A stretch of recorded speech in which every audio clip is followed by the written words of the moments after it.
The sky wept the day Emily Carter and her 10-year-old son, Noah, were thrown out of apartment 3B. A cold, steady rain fell on the cracked sidewalk as Emily stood shivering under a threadbare hoodie, clutching Noah's soaked backpack with one hand and a garbage bag of clothes in the other. Her thin frame trembled, not from the cold, but from the weight of helplessness. Noah leaned against her side, eyes downcast, as their landlord, a bitter man with too much money and too little mercy, slammed the building's iron gate shut behind them. They had nowhere to go. She had fallen 2 months behind on rent after losing her job at the diner. Her husband, Corporal James Carter, had died in Afghanistan 3 years ago, and the government assistance that once barely sustained them had stopped due to a paperwork error she couldn't get fixed without a permanent address.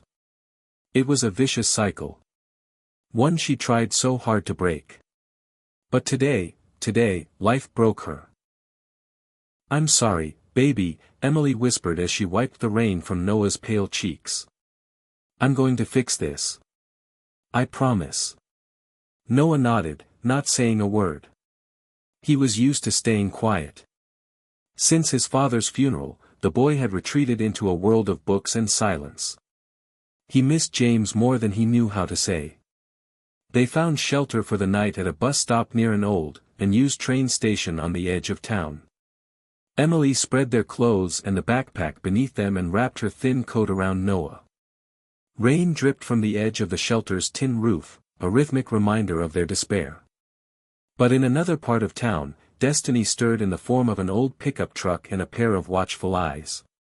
Sergeant Luke Marshall, a retired Army Ranger, had only one companion since his discharge, Ranger, a loyal golden retriever with the instincts of a soldier and the heart of a saint. Luke had returned from service with scars no one could see. Nightmares, guilt, and a hollow space where brotherhood used to live. He'd been drifting between small towns across the country, offering help where he could, hoping to feel whole again. That rainy morning, Luke and Ranger were en route to a local shelter where he volunteered every week, dropping off food and supplies he bought from his modest pension. But something unusual happened. As they drove past the bus stop near the abandoned train station, Ranger suddenly stood up in the back seat and began to whine. His paws scratched the window urgently. "What is it, boy?" Luke slowed the truck, squinting through the rain. That's when he saw them, Emily curled up protectively around a sleeping Noah, their clothes soaked through. A garbage bag of belongings sat beside them, water pooling around it.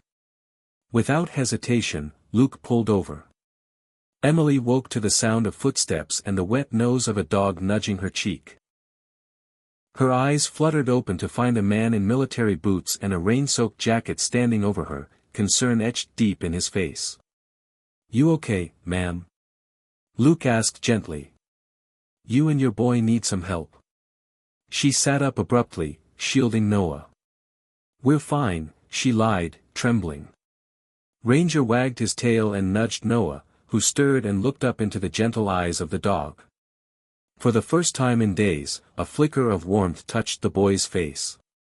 Luke crouched down. "I'm Luke. This here's Ranger.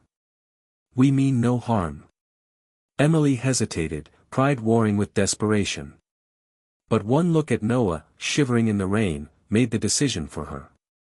"We got evicted," she whispered. "I'm trying to find work, but it's been hard." Luke's jaw tightened. He'd seen that look before, on widows at gravesites, on orphans in war zones. He offered a hand. "Come with me. Just for a hot meal. I know a shelter that's dry, warm, and safe." By evening, Emily and Noah were dry and wrapped in donated blankets, sipping hot soup. Ranger had taken a particular liking to Noah, who seemed to open up around the dog in a way he hadn't with people in years. Luke quietly pulled aside a staff member and paid for their stay for the week. Later that night, while Emily slept and Noah read a tattered book to Ranger, Luke sat by the fire and thought about the boy's eyes. There was something familiar in them. The next morning, as Emily helped in the shelter's kitchen out of gratitude, Luke ran an errand. A long overdue visit to the local VA records office. Something in Emily's last name, Carter, had sparked a memory. And what he uncovered left him breathless. 3 years ago, Corporal James Carter had saved Luke's life. They'd been pinned down in an ambush outside Kandahar. Luke was badly injured, losing blood fast. James, defying orders and enemy fire, had carried him 2 miles to safety. It cost James his life. Luke had promised him. Through tears and gritted teeth, "I'll find your family. I'll take care of them." But after returning stateside, his own struggles buried that memory under guilt and pain. Until now. He stared at the file in his hands. Emily Carter. Widow. 1 son, Noah James Carter. This wasn't chance. This was purpose. That evening, Luke sat across from Emily at the shelter as the rain softened outside. "I need to tell you something," he said, his voice thick with emotion. "I served with your husband. James saved my life." Emily gasped, her hand covering her mouth. Luke continued, "He told me about you. About Noah. He made me promise that if anything happened to him, I'd find you. I failed you for 3 years. But I'm here now. And I'm not walking away." Tears streamed down Emily's face. "He talked about us. Every day. Said you were his world." Noah, quietly listening, crawled into his mother's lap and held her tight. Ranger curled beside him.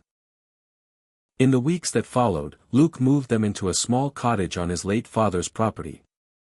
It wasn't much, but it was warm, safe, and theirs. Emily insisted on working and began managing operations at the local shelter, a job she poured her heart into. Luke started a small repair business with Noah helping after school, learning tools and trade from the man his father once saved. But the greatest change came in Noah. He laughed now. He spoke. He ran with Ranger, eyes full of life. And one night, just before bed, he looked at Luke and whispered, "Are you, kind of like my dad?" Luke knelt beside him, tears in his eyes. "I'll never replace your dad, Noah. But I'll always be here. For you. For your mom. I promise." A year later, on a sunny morning at the town's Memorial Day ceremony, Luke stood beside Emily and Noah as the mayor unveiled a new plaque honoring Corporal James Carter. Below his name, in bold letters, were the words, "A hero who saved a life, and a promise that changed everything." Sometimes the promises we forget still find their way back to us. In a world full of chaos, the power of one man's sacrifice and another's redemption reminds us, even in the darkest rain, love finds a way to shelter us.